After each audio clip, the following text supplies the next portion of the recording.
Class 8 आपको मैंने यहाँ तक पढ़ा चुका था ना कि डॉक्टर सर्वपल्ली राधाकृष्ण कब कूच कर गए ना, यानी कि कब इंतकाल कर गए। तो 17 अप्रैल 1975 को आप इस दायरे से कूच कर गए। अब यहाँ से हम लोगों को पढ़ना था।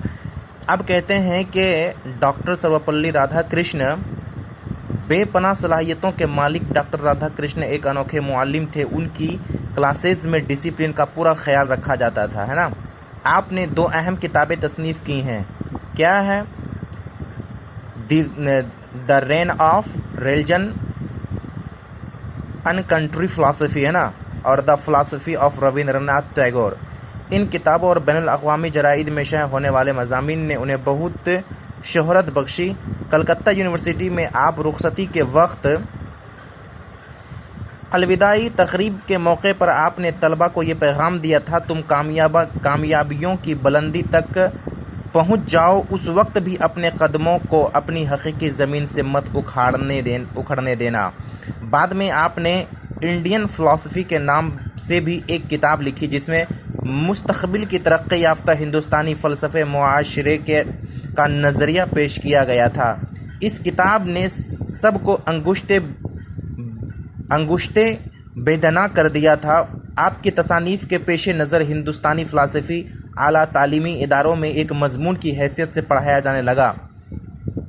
कहते हैं क्या इंसाइक्लोपीडिया ब्रिटानिका के 14वीं एडिशन में आप का एक मज़मून शाये हुआ। उसके बाद इंग्लैंड की मशहूर ज़माना ऑक्सफोर्ड यूनिवर्सिटी में आपको लेक्चर देने के लिए मदऊ किया गया, जो हिंदुस्तानियों के लिए बड़े फ़ख्र की बात थी। डॉक्टर राधाकृष्ण ने यक वक्त 2 बर्रे आज़मों में इल्म की शमअ रोशन की, है ना, 2 बर्रे आज़मों में इल्म की शमअ रोशन की। ऑक्सफोर्ड यूनिवर्सिटी में तदरीसी खिदमात देने के साथ ही आप कलकत्ता यूनिवर्सिटी से भी वाबस्ता रहे। इजाफ़ी तौर पर आंध्रा और काशी यूनिवर्सिटी के चांसलर की ज़िम्मेदारी भी संभाले रहे।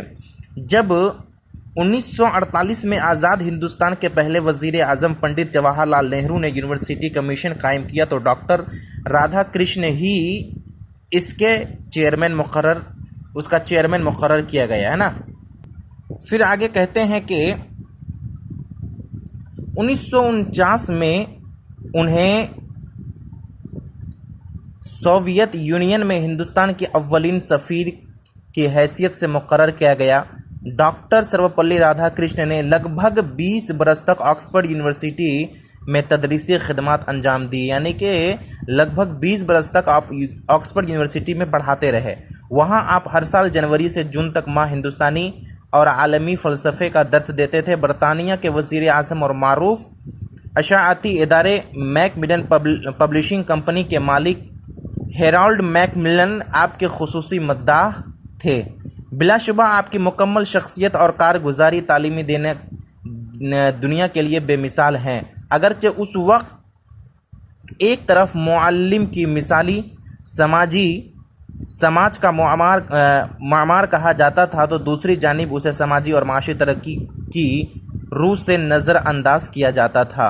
लिहाजा मुअल्लिमीन की इज़्ज़त व वक़ार को कायम रखने के लिए अनजहानी डॉक्टर सर्वपल्ली राधाकृष्णन के यौम पैदाइश को कौमी सतह पर टीचर्स डे के तौर पर मनाया जाने लगा। यौम असातिज़ा मनाते वक्त असातिज़ा को भी ये फ़िक्र ज़रूर करनी चाहिए कि इस मुल्क को अब दूसरा राधाकृष्ण क्यों नहीं मिल रहा है।